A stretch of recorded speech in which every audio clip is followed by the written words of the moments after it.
Oggi voglio raccontarti la storia della Moka Bialetti, la caffettiera che mi vedi sempre usare la mattina o dopo pranzo per fare il caffè.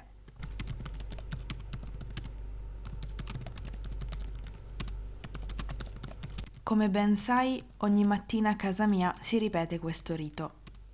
Prendo la parte inferiore della caffettiera e la riempio di acqua fino alla valvola. Inserisco il filtro. Riempio il filtro con il caffè macinato, aiutandomi con un cucchiaino. Avvito la parte superiore a quella inferiore, assicurandomi di avvitare bene. Metto la caffettiera sul fornello e accendo il fuoco, mantenendolo basso. Aspetto qualche minuto che il caffè venga su.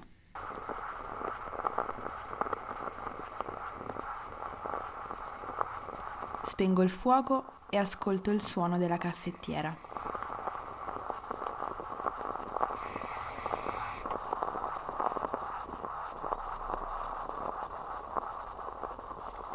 Prendo la mia tazzina preferita e ci verso il caffè.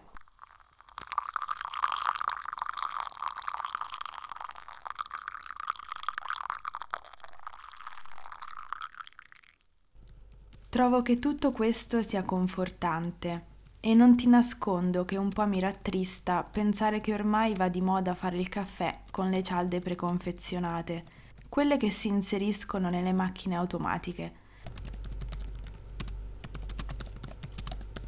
La caffettiera Bialetti fu inventata nel 1933 da Alfonso Bialetti, piemontese, fondatore e proprietario di una fonderia che produceva semilavorati in alluminio. L'alluminio è proprio il materiale con cui si iniziò a produrre la moka perché leggero, resistente e moderno. L'idea gli venne guardando sua moglie usare quella che era l'antenata della moderna lavatrice per lavare i panni.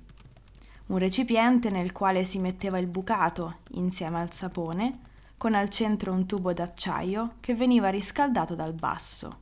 Sotto il recipiente c'era una sorta di caldaia con l'acqua che, una volta riscaldata, risaliva il tubo d'acciaio e fuoriusciva nel recipiente. Il funzionamento della moka è pressoché lo stesso. Prima dell'avvento della moka c'erano già altri modi per consumare il caffè. C'era ad esempio la caffettiera napoletana per fare il caffè a casa, mentre nei bar c'erano già le macchine da espresso. Infatti il primo prototipo fu brevettato da Angelo Moriondo alla fine del 1800. Dopo vari anni il figlio, Renato Bialetti, prese le redini dell'azienda e nel 1953 diede vita alla campagna pubblicitaria che decretò il successo del prodotto. Fu lui ad associare al marchio la famosa caricatura di se stesso, l'omino con i baffi, che con il braccio alzato e il dito indice in alto ricorda la posizione di chi al bar ordina un caffè al bancone. Un'altra cosa interessante è il nome della caffettiera, Moka, così chiamata in onore della città yemenita, una delle prime e più rinomate zone di produzione del caffè, in particolare della pregiata qualità arabica. Un'altra curiosità è che lo stile Art Déco e il suo funzionamento l'hanno resa celebre in tutto il mondo, tanto che nel 2008 è stata inclusa ufficialmente nelle collezioni al Museum of Modern Art di New York a titolo permanente.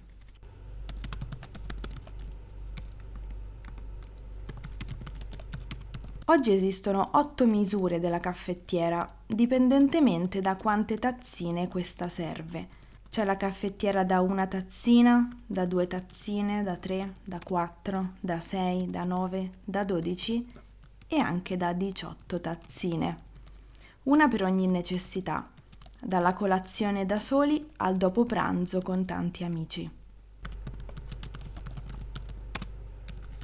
Un aspetto che ritengo molto importante è quello dell'ecosostenibilità. Infatti fare il caffè con la moka è al 100% ecosostenibile. perché l'unico rifiuto che produce è il fondo di caffè, che però è completamente biodegradabile e compostabile e può essere riutilizzato. Ad esempio, a volte lo riuso come esfoliante per i piedi, altre volte lo riuso come concime per le mie piante. E poi non si devono usare detergenti per pulirla, è sufficiente l'acqua e ha una durata minima di 10 anni. Mia mamma a casa ha un paio di caffettiere che usa ormai da anni. Quella di Bialetti fu un'intuizione che cambiò le abitudini italiane in modo stravolgente e dopo tutti questi anni è ancora uguale a se stessa. Stessa forma, stesso stile, stessi materiali e stessa procedura di fare il caffè. Fu talmente un successo che siamo ancora qui a parlarne oggi, dopo 88 anni dalla sua invenzione.